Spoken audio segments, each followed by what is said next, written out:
This session is on mobile phone distraction. Mobile phones distraction is still one of the most common offences that the police detect. It's been growing recently as well. And also recently there's been the introduction of some new pilot schemes involving enforcement vans that use artificial intelligence to analyse photographs to see whether people are using their mobile phones, because quite often what people do is they've got the phone on their knee and they're scrolling through playlists and answering texts and stuff like that. So it's becoming more common, and obviously changes in legislation means the penalties are stiffer as well. With 6 points for an offence, two offences, your drivers could be off the road for a while, which causes then business disruption that you've got to deal with. So without further ado, I need to introduce Gemma. So Gemma is, I've lost my notes now. Where's my notes gone? Gemma's Professor of Applied Cognitive Psychology at the Open University, and she's going to talk you through some of the key issues around mobile phone distraction. Thank you. Thank you, Simon, and thank you all for your patience. What a morning. So, let's hope this works. Here we go. So, as you've heard, I'm Professor Gemma Briggs. I'm an applied cognitive psychologist based at the Open University, and I've spent the last 15 years or so researching mobile phone distraction on drivers. So, let's explore some of the things before we get into our panel discussion. Do people often use their phones while driving? I think we've probably all got a view on that. Walk down any street, certainly my school run every morning, I can see 15, 20 people using their handheld device behind the wheel. But in terms of actual data that's collected, we can look to the RAC report for motoring. So we know that it's illegal to use a handheld mobile phone whilst driving. But despite that, just under a quarter of all drivers will admit to doing just that. Illegal phone use behind the wheel. You'll see on the slide here that I've picked out specific age groups, those aged 17 to 24 and 25 to 44, slightly more likely to use their phones behind the wheel. So it might not sound like a major problem, but actually I really think it is. 20-odd% of drivers using their mobile phones behind the wheel, and we'll talk about what that means in terms of distraction shortly. What these data tell us nothing about is the frequency of phone use. So there might be some drivers who will use their mobile phone on every journey that they take. So for example, Brake and Direct Line in 2020 did a study and found that around 3% of drivers who admitted to using their phones behind the wheel did so on every journey in the last 12 months. And they had some other equally scary data as well. So we're talking about a significant proportion of drivers on UK roads who are distracted. So the problem is that we're dealing with humans, and I'm a psychologist, so I'm allowed to say that. But it's a specific problem because we're talking about drivers. So most drivers consider themselves to be above average at driving. These are some data I collected last year. I asked people to rate their driving ability on a scale of 0 to 100, 0 being abysmal, 100 being brilliant, and what do you know? An average of 80%. Everyone's well above average. No one's average. Certainly no one's below average. And this was even taken into account talking to professional drivers, and we'll come back to that shortly. So the problem is most drivers think they're at better than average. Statistically it's possible, but it's highly unlikely. Someone's got to be average, someone's got to be below average. The problem is no one thinks it's them. So we're in a position where we have the majority of drivers supporting UK law that bans handheld mobile phone use, but around 20-25% of them still break that law. It's one of the top safety concerns of motorists surveyed consistently. Other people's mobile phone use, not their own, other people's mobile phone use is a real concern to them.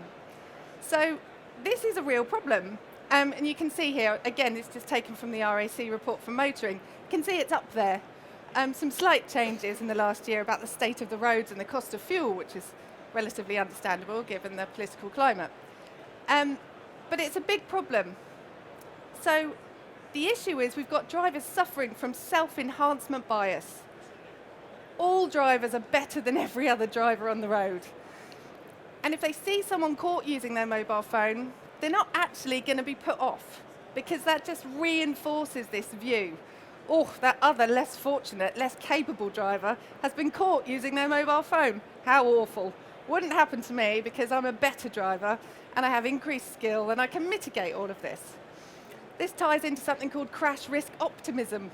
Even if we could convince all drivers that they shouldn't be using their phones behind the wheel, the self-enhancement bias drivers consider that if they're involved in a collision, they won't be the ones causing it because they're great drivers. Someone else will cause that collision, and therefore what's the point in changing your own individual behaviour? You're not going to cause the crash. Everyone else needs to change, not you as the individual. So this is why we have a real problem with people. The people driving these vehicles are problematic. So if people don't think they're part of the problem, how do you reach them? How do you educate them? How do you get them to realise that they are indeed part of the problem? I'll skim through this rather quickly because I think I've laboured the point enough that we're in a position where we've got people who are law-abiding citizens who, in all other aspects of life, obey the law, but behind the wheel, there's something slightly different there. You might be sat there thinking, okay, well, I use my phone, but I use hands-free mobile phone technology, which is legal and safe. I'm talking to an educated audience, so that might not be your thought, but if that is your thought, then I'm afraid I'm here to ruin your day on the next slide. So the issue is that we've got a significant proportion of drivers who are distracted, who may come up with various pushbacks and comebacks that you can see on the screen there as to why they need to use their phone. Those who drive for work may have time pressures, commitments to be in touch with the office. Those who drive for other reasons need to be in contact all of the time. So I can completely understand the comeback on these things, but in terms of the science, it doesn't make any difference. If you're using a phone handheld or hands-free, you're at increased risk of crashing or causing someone else to crash. But most people, understandably, would have the attitude that hands-free phone use is the safe, legal, and responsible thing to do. So when we think about phone use, and mostly what I've talked about so far will be represented by this image here in the red circle. And I suspect when you heard that we were talking about phone use today, most of you thought about handheld mobile phone use. Makes perfect sense. That's the illegal thing. But of course, as you can see from the other images here, there's lots of different types of phone use that drivers can engage with. Some legal, some illegal, and some that you might be scratching your heads a little bit going, oh, what are the intricacies of the law about smartwatches, for example? Where do we sit there? What happens if we're using a sat-nav and we touch that momentarily? What's the issue? So, without labouring the point too much, the law is problematic in relation to driver distraction. And hopefully I'll explain that within the next slide. So my own research has looked at the cognitive roots of mobile phone distraction. So these are some of the factors that have been revealed from my research and that of many others over the last 30 or so years. It's not a new research area. If you use your phone whilst driving, you are 4 times more likely to be involved in a collision than if you don't use your phone. That effect persists for around 5 minutes after your phone use has ended. And that's what got me hooked on this as a researcher many moons ago, because it suggests that there's something cognitive going on. It's not just about physically holding or looking at a phone. This distraction is enduring, so there's something else going on. If you use your phone, you're far less likely to notice hazards. If you don't notice them, you're not going to react to them. Those hazards that you do notice, you take significantly longer to react to. And I've got some little images later that can show you what that might mean in terms of stopping distances. They show poor lane discipline, a bit like drug drivers. They make variable speed choices. And they use compensatory strategies, which is a polite way of saying they don't check their mirrors and they don't use their indicators as they try to reduce the demands that are being placed on their brains. And none of these factors are improved by using a hands-free phone kit. So hands-free phone use categorically is no safer than handheld mobile phone use in terms of driver distraction. Now, I'm used to being the unpopular person in the room when I say that, and that's absolutely fine. But hopefully in the next slide, I might convince some of you who perhaps don't quite believe me. So on the next slide, if it works, I'm having a day of it, but if it works, I'd just like you to count the cars.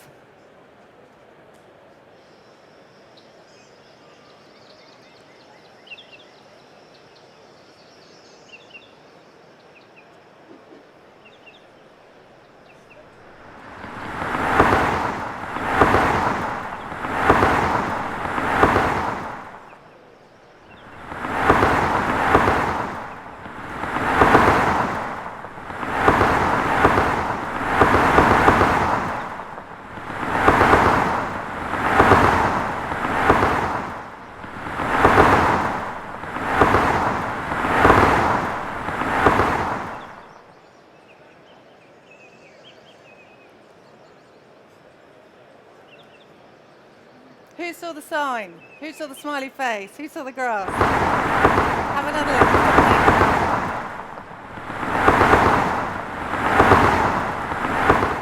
So for those of you who didn't notice, the sign changed partway through. Now, anyone who's heard of a phenomenon known as inattentional blindness might be familiar with this. And this is something that I just devised for my driving research. What it demonstrates is that you can be looking at something directly, but if your attention is allocated on another task, you're thinking about something else, you can fail to see.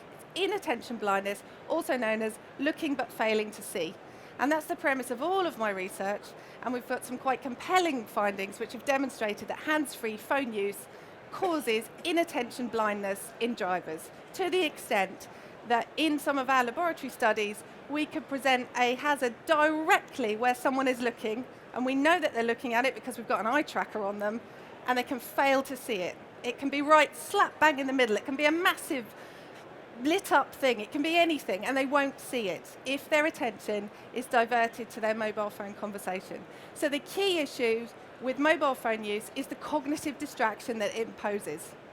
Human attention isn't like a computer. We don't have two beams of attention or two parallel streams of attention that we can process one task with in one way and one task in another. It's not how it works. What we do is we shift between two tasks. And there's a momentary lag called a resumption lag when we shift back to that task. The problem is your brains are so amazing that they fill in the gaps. So your conscious awareness is that everything's fine, everything's smooth, nothing bad has happened. But you don't know. You're suffering from the illusion of awareness. You're unaware of how unaware you are. And the only time that you'll become aware that you've been unaware is if something unexpected happens, like you crash. So every journey that you have using a hands-free mobile phone, seemingly without incident, is proof to you as a driver that your behavior is fine, that it's unproblematic, but actually you're unaware of all of the other things that might have happened along the way, the hazards you've missed, the mitigations other road users have made on your behalf. So what can we do? Well, what we could do, and I'll speed through this because I'm taking up time, what we could do is increase enforcement. We could ensure that those who are caught using mobile devices are punished severely. So you can see this triangle of deterrence here and enforcement effectiveness. For something to be effective, it needs to be certain that you'll get caught swiftly, that you'll be punished, and you'll be punished swiftly. Now, we could argue that that's a bit of a problem for handheld mobile phone use, and then perhaps what would we do if we banned hands-free mobile phone use? And it's not an insignificant problem to solve. What I would argue is that enforcement attempts at the moment, in the form of cameras which use artificial intelligence to detect handheld mobile phones and seatbelt use, is only solving half the problem. Same with dash cam footage and helmet cam footage for third-party reporting. Great initiative, you won't find me knocking it, but it only solves half the problem. We could eradicate all handheld mobile phone use on the roads, but not see any improvement in our KSI, our killed and seriously injured statistics. Instead, what we'd get is a massive move in terms of incidents caused by driver error, but not caused by mobile phones. So we need to decide whether we want to solve the problem in reality, or do we want to solve the problem on paper? So I think I would argue that if you're caught by any means currently using your handheld mobile phone, you can think about what's the likely thing that you would do. A few people would stop using their phones altogether. Many, I would argue, and we are collecting some data on this right now, many, I would argue, would say, okay, I'll just do the legal form of it. It's what we call the legal way to die. So, I think I've probably got my point across. Reliance on technology and increasing enforcement is one way to bring about change. It's not the only way. I think there's a lot more that we need to do, and I think education has a key role to play in that. So, I come with some answers, not just problems. So, at the OU, I, along with a couple of other colleagues, have devised some interactive educational experiences which are based on our research, which allow people to experience their own distraction for themselves. So the idea is it cuts through self-enhancement bias. It says, you are the problem. You've done this task and you failed to notice these hazards, and you didn't do very well in the phone conversation task either. So it's a personalised way of educating drivers. It's non-judgmental. You won't find any finger wagging. And then it's got some follow-up information at the end, which explains some of the science behind it. Again, in a non-judgmental way, and answers a lot of frequently asked questions, such as, I'm a professional driver, so I'm fine, right? No. So there's a couple of those. They're freely available, and they're on the Open Learn platform. So if you're interested, please do take a look. Oh, I forgot to play that one, but never mind. Here's a few resources that might be useful. We've got many more. Some of these are the things I've talked about today, very briefly, and we might even touch on in the panel discussion. If you want to get in touch, please do. Did you want that last one back up? Sorry, I'll leave it there. If anyone wants to get in touch, if you've got any questions, please do feel free. I'll wait for the cameras to go down and then we'll go. Feel free to drop me an email, send me a tweet. I'm always in front of my computer box.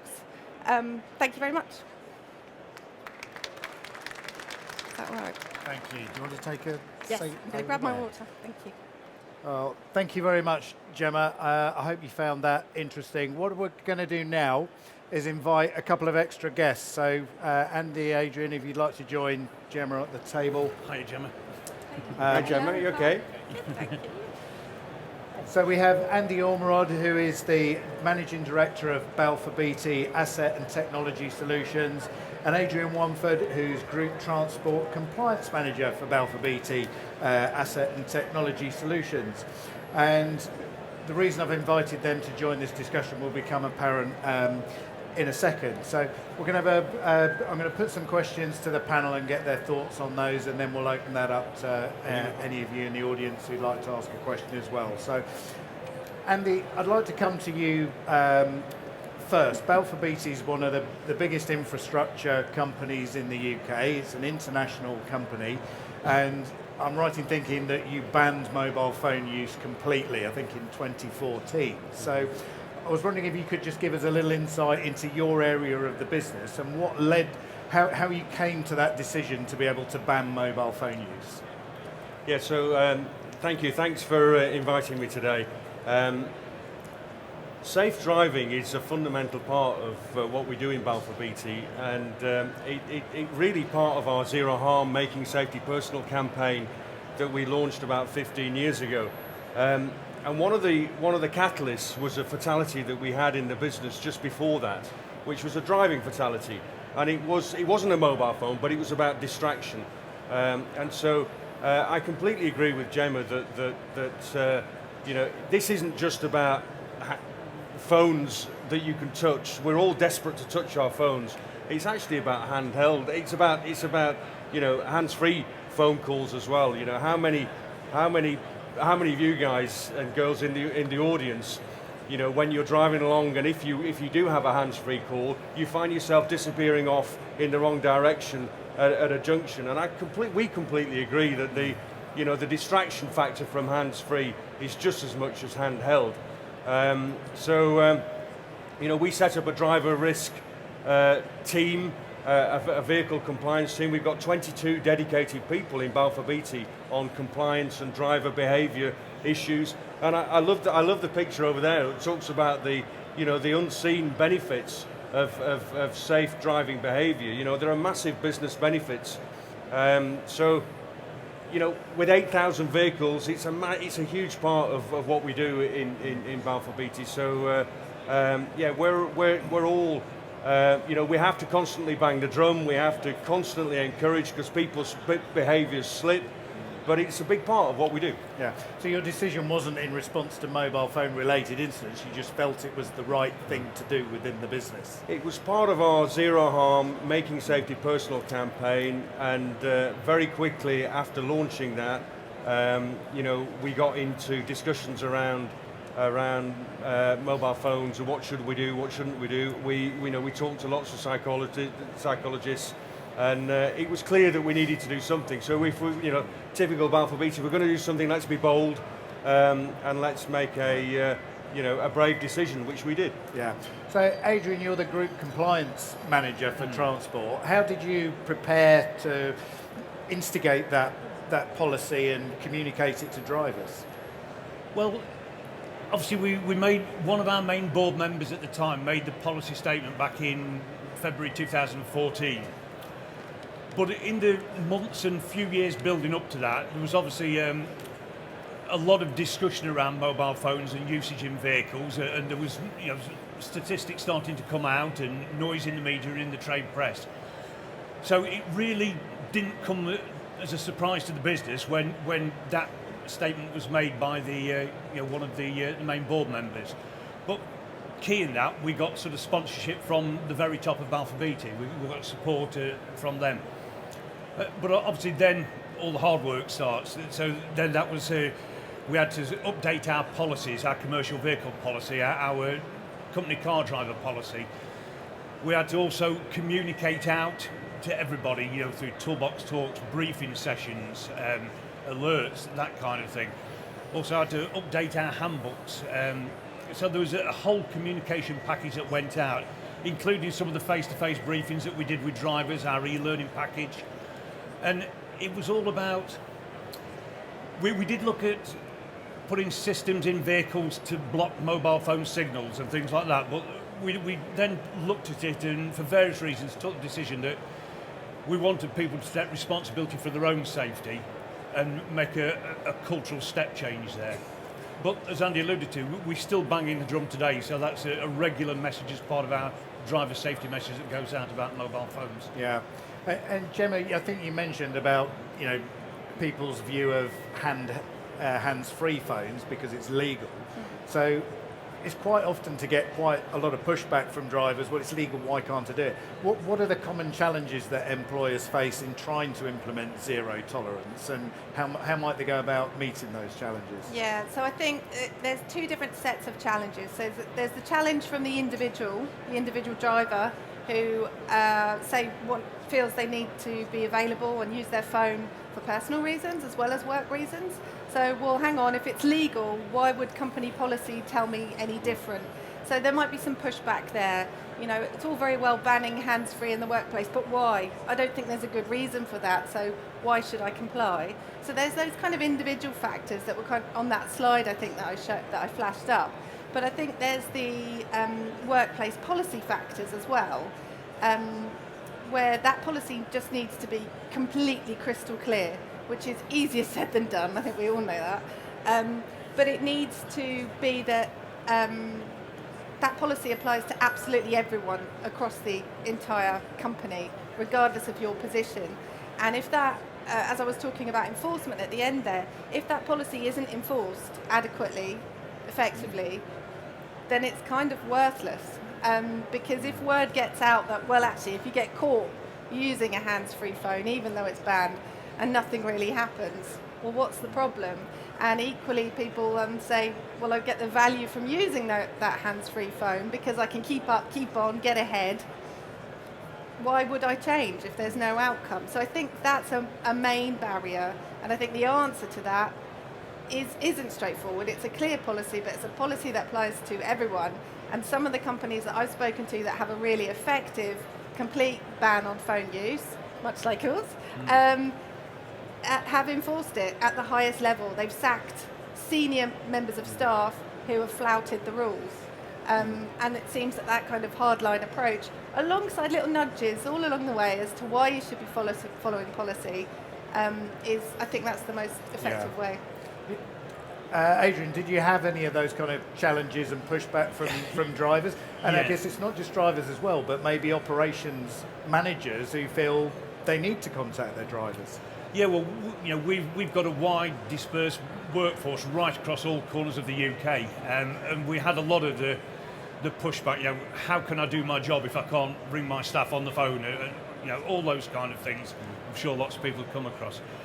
And really, as part of the communication package, we had to sort of give guidance and help out on how to manage the ban. Things like point blank telling drivers to switch the phone off and put it in the boot, or if they know they've got to make calls, try and plan those calls for pre-arranged stops where they're going to have a comfort break, get a coffee. And so there was lots of things like that. And also, we sort of said to people as well, if you're going out on the road and you're expecting an urgent call, tell the caller to ring you 3 times in quick succession, and then wait till you've found somewhere suitable and pull in and answer that call then. And I think a lot of it is really has forced better planning and preparation through management and drivers, both in the journeys and in the work life. And I think also having the ban has probably cut down on an awful lot of just chitter-chatter on the phone to pass the time. Yeah. So, Andy, if I could come to you. We're running a mock trial presentation tomorrow, mock prosecution of a company director one of whose drivers was involved in a serious incident, and he was distracted by being on the phone at the time. Now, one of the challenges with mobile phone policy is you can't really just give it to the drivers. You've got all these other people in the business who could be calling the drivers. So how important is it to get those other management positions and other people in the business on board with this policy, and how do you do that? Yeah, I think it's, you mentioned, Gemma mentioned sort of the people at the top of the organisation. I think it really is, it's about a top-down culture that then creates a culture from within. But unless the senior directors and managers across the organisation are practicing what they preach. I talk a lot about the leader's shadow. If you tolerate non-compliance, then all of a sudden it's like an infestation. It sort of spreads, and so the leader's shadow is really, really important. The top-down culture that then spreads from within is really, really important. And I think sort of communication, the visibility of the message, the visibility of material that shows data around, how much money we're saving, the business benefits, the life-saving benefits. You've got to constantly bang the drum, constantly focus on that culture, the visibility of the messaging, and you've got to hold each other to account. It's so easy, if somebody rings up, you say, well, why did you ring me up? You knew I was in the car. And you've just got to call it out. But the management leader's shadow is really important in setting the tone and setting that culture. Yeah. Gemma, those in the audience who are maybe contemplating a move to complete ban of mobile phones, one of the key things is empowering the drivers to be able to say no. Have you got any thoughts on that? Yeah, so I think education is key to that, because you need the buy-in from the driver to start with. They need to understand why they're being asked to follow a particular policy, and that's where I'll give my interactives another plug, because that's a good way of getting them to experience distraction and hopefully, I think, quite effectively understand those things. But also, your policy needs to have something in place whereby the driver has pushback, in the sense that if their line manager, for example, thinks, yeah, it's all right if I just give them a quick hands-free call to tell them that the next job's changed, there needs to be a mechanism in place whereby that driver can either refuse that call or later down the line complain about that call having happened in a safe and kind of protected way, in the sense that they're not going to lose their job because they've ratted out their boss. It needs to be crystal clear that that's how things work and that there are mechanisms in place to support everyone. But ultimately, the whole point of the policy is, I would argue, leading by example. So if as an organisation you're thinking about how can we meaningfully improve road safety, you can certainly meaningfully improve road safety by banning all employee use of mobile phones in vehicles. It's categorical. We can look at the data on collisions and serious injuries, and at the moment we've got a lot that fall into the area of driver error, and most of those, I would argue, could be accounted by hands-free mobile phone use. Yeah. So it's leading by example. It's something I've been encouraging National Highways to do as well, to have a full ban on hands-free mobile phone use. I mean, just going back to speaking, leading by example, you mentioned that you've had to discipline senior managers, maybe even dismiss them over that. So I wonder what compliance has been like over the period since you introduced it, and actually how you monitor compliance, because you've got to be able to identify where it's happening. So how do you do that? And that is a real challenge for us. I mean, as Andy said, we've got 8,000 vehicles out there. We've also, on our internal permit to drive, Balfour Beatty driving licence, so to speak, system, we've got 13,600 drivers listed. So that includes heavy goods vehicle drivers, van drivers, car drivers, grey fleet drivers, occasional drivers, spouses, and nominated drivers. So there's a huge population out there. And how many of these people are using the mobile phone on work business or in the private cars? But what we do know from driver licence checks, and we're carrying out loads of driver licence checks every 3 to 6 months on that driver population. I looked yesterday and we've got recorded 21 CU8T offences in the last 3 years. That's all we've picked up across all those drivers, across all those millions of miles that they've been doing. So that's a hard fact that I do know. I think it's probably maybe a little bit skewed by the fact that I know you said that enforcement is one of the number one offences, but personally I don't feel it's as well enforced and the infrastructure's not there to enforce as it is with, say, speeding, for example, at the moment. So that's probably one of our key measures. We've also got the How's My Driving, the classic number on the back of the van. And we've got a similar kind of number of How's My Drivings over the last 3 years where people have been picked up by members of the public. So I like to think that a lot of our drivers are actually taking responsibility for that. I'm sure I'd be naive to sit here and think that everybody's doing it perfectly. I really would be. Yeah. Inevitably, there will be people who choose to break the law and ignore policy in the same way as people speed. Yeah. But I like to think we've had an effect within our business on that. Excellent. I'm going to ask you if you've got any questions in a moment, but Gemma, I just want to put one question to you that came out of the previous session, and it's something that I've seen actually a number of times, and someone raised the scenario of having conference calls with field sales teams on a Monday morning because that's when they know they're on the road. What's your view on that? I mean, it won't be a surprise. It's a massive problem. It's a huge problem. And it's something that can be avoided. It's something I've experienced myself. I do quite a lot of work with the police, and I've had someone quite senior in the police say, it's okay, I'll just dial in from my car. And then are quite surprised when I say, no, I'm ending this call now. We're not having this discussion. Yeah, it's a huge problem. Conference calls in particular could be even more problematic. So I haven't banged on too much about the roots of cognitive distraction today, but part of the issue with mobile phone use is that when you're having a phone conversation, you picture where people are, what they're describing, what they're up to. This happens naturally. And the mental resources needed to create those mental images in your brain are the same mental resources that are needed for accurate visual perception of the driving situation. And this can explain this inattentional blindness. Your mind is elsewhere. So if you're on a conference call and you've got multiple other people speaking to you, I can imagine, I haven't tested this in the lab, but I can imagine that that ramps things up quite considerably. So it's a massive problem and it definitely shouldn't be happening. Excellent. Does anybody have a question for Gemma, Andy or Adrian? So we've got a microphone coming to you. Thank you. Cheers. It's probably for Adrian. I'm just wondering how one of the sort of challenges that we're getting at the minute is emergencies or lone working, and that's the reason for carrying a phone. So just wondering how that's managed. Sorry, is that working? Yeah. We're quite. Yeah, we've got quite a few remote workers, particularly up in Scotland where they're on top of the Cairngorm Mountains, but we've got remote working systems where they ring in every hour but they're not sort of driving at the time. There may be mechanics on mending plant in a yard in the middle of nowhere. Is that? Yeah.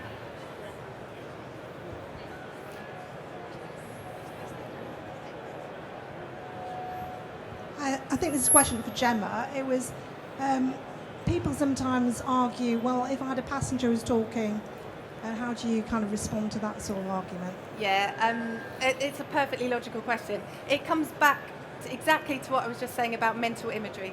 So we've done research in this, and many others have as well, and there's a qualitative difference between having someone physically present in the vehicle with you, who can see what you can see. You've got that shared environment. They can see what you're facing. They can regulate the demands they make on your attention by, frankly, shutting up when something unexpected happens. Or they might help you out. Have you seen this guy coming up on the outside, for example? Whereas someone on the phone, of course, doesn't have the benefit of that shared environment and will continue to demand your precious attention. So you can imagine that as a driver, if you suddenly stop engaging with your phone conversation partner, what they're going to do is say, "Are you still there?" and draw your attention straight back. So it comes back down to that task switching that I was talking about. So yeah, it's a common challenge that how is hands-free any different from having a passenger? But actually, there's a big difference. Thanks. And there's just one other thing I was going to say. I think obviously mobile phones with driving is a big issue, but I think increasingly it is in other work activities when people are using machinery and just driving mutes and stuff around. People kind of don't want to let go of their phones, So. Oh, anybody else? Oh, I've got a couple. Hi there. Just your thoughts on technology within vehicles now, where it's almost scrolling like your mobile phone, or apps like Apple Play and Android Auto that is literally putting your phone right in front of you on the screen. Yeah, I mean, perhaps Gemma's thoughts better place to answer that. Well, I don't know. We've addressed that in policy. Yeah. It's in our company policies that things like that, or even going back to just the old sat nav, that you set it before you go. Yeah. So when the car's warming up, defrosting, whatever, you set the sat nav before you go, or your iPod if that's what you're listening to. But it is a huge challenge. Yeah, you get the new Tesla cars, and you've got a computer in front of you, and you're supposed to play with it when you're driving. It's ridiculous. Yeah. It must be statistically very similar to mobile phone use. So I think we're sometimes fighting the manufacturers, and it's a real challenge. Yeah. Brilliant. Thank you very much. Sammy, there was another one over here. Sorry, gentleman there. It's a question for Adrian, really, I think. You mentioned a few lagging indicators there about compliance and how you measure your compliance. Yeah. Is there any other ways that, apart from the policy implementation, how you have any leading indicators for incidents or usage in the car? Not specifically for mobile phones. We do have lots of leading indicators in terms of regular training and updates for drivers where that message will be conveyed along with lots of other messages. But no, we probably don't have a leading indicator other than those whole cultural educational pieces for the driver. We do have a whole suite of behavioural KPIs that come from our telematics in all of our vehicles, whether it's harsh braking, harsh acceleration, the speeding frequency, and so there's a whole raft of KPIs that we have, and we have, peer pressure is fantastic, and it's amazing. It's amazing how different businesses and different contracts want to be at the top of a leaderboard, and so if you publish all the KPIs, it's fantastic. From a psychology perspective, nobody wants to be at the bottom. People want to be sort of in the middle, near the top. But I think the whole suite of KPIs, behavioural KPIs, really does help to drive positive behaviour. The overall positive behaviour. Excellent, thank you. don't know. So when you're driving long hours and you listen to an audiobook or music, does it have the same effect like talking to another person, or is that acceptable? Yeah, really good question. I'm asked that one a lot. The audiobook thing I think is interesting. And it's something I've been meaning to study for a while, and every time I answer the question I think I must do that. The answer is it's to do with interactivity. So I would argue that actually listening to an audiobook, you're probably creating some mental images, you're probably being distracted by that at some level. But what you're not required to do is respond to that audiobook. And I think that is the critical distinction, because as I said, on a mobile phone conversation, if you stop engaging, that conversation partner will draw you back in. So yeah, I think listening to music, listening to the radio, I mean, I'm certainly one that drives along shouting at the radio, shouting at LBC, saying, you what? But actually, I will find that when I'm faced with something challenging in that driving situation, I've zoned out completely from that radio, and I'm focused on what I need to attend to. So it's that shifting of attention. So yeah, I think you're safe with your audiobooks up to a point. I think if you got completely lost in them, that could be problematic. And there's a whole area of research on mind wandering, they call it. And there's some mindfulness interventions that various local authorities have come up with to help with that. But yeah, it's definitely not as problematic by any stretch as mobile phone conversation. Anybody else? No? Andy, I've got one final question for you, if I may, because if you're considering implementing a complete ban on mobile phone use, probably one of the questions you're going to get asked by other senior managers is, well, we've got a business to run. How's that going to impact productivity? Has it harmed productivity for Balfour Beatty? It's really interesting that probably since the ban, we've enjoyed the best period of productivity and efficiency rise in the company's history. So it's very, very difficult to say that it's been anything than positive. So, we think it's a real positive thing. Absolutely not. I don't think it hinders productivity at all. I think people plan their behaviours much better, and they're more efficient and more productive as a consequence of better planning. Excellent. Right, before we finish, if I could just point your attention over to the Driving for Better Business stand over there. We've got a game, an interactive game involving judging braking distances and reaction times. And what we've been discussing here about texting and phoning, whether it's hands-free or handheld, there's some really interesting insights from having a go on that game. We've got a professional driver trainer from Red, the stand over there, who's doing some demonstrations on that. So if you'd like to know a bit more about that, go over there. But thank you for your attention. Thank you for staying with us with our slightly delayed start. And please could have a big round of applause for the panel, especially Gemma. Well done. Thank you. Thank you very much.